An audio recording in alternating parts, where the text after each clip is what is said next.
হাটে তো আসছি ঝড় বৃষ্টির, বেচা কিনা নাই, খরিদ্দার নাই, কে নিবে আমাদের গরু।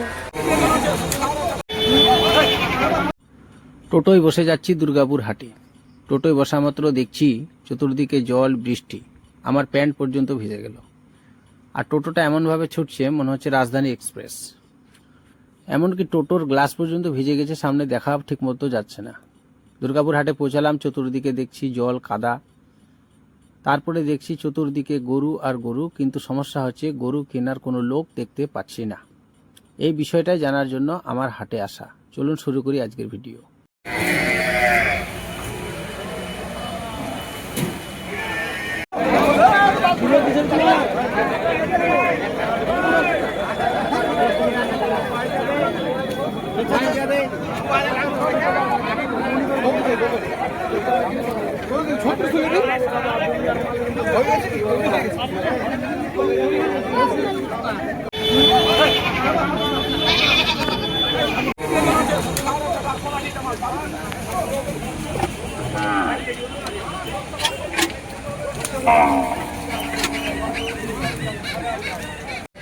তো আমাদের এই এলাকার একজন গরু ব্যবসায়ীর কাছে জানবো আজকের ডেটে আমাদের উত্তর দিনাজপুরে গরুর কীরকম দাম চলছে।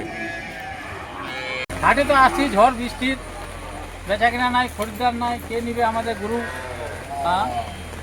এটা একজন আসে বললো 8,000 টাকা, গায়ে বাচ্চা দেওয়া যায় 8,000 টাকা, এটা সম্ভব?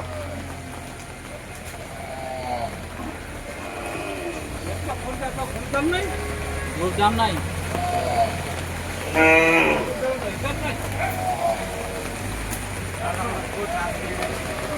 এই যে চার দোকানদার আসছে দাদা, ওরও বেচা কিনা নাই। হবে হবে হবে ঢুকে নাই। সব হয়ে যাবে, বেচা কেনা হয়ে যাবে।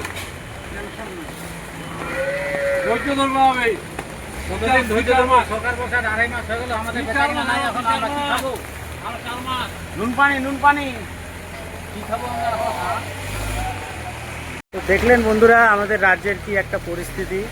সেই যাই হোক, এই গরুর ব্যবসায়ীদের অবস্থা খুব একটা ভালো না। আপনাদের এলাকার দিকে কীরকম অবস্থা কমেন্টে অবশ্যই জানাবেন আপনাদের মতামত। আজকের মতো এখান থেকেই দেখা হবে অন্য কোনো নেক্সট ভিডিওতে। ততক্ষণ তার পর্যন্ত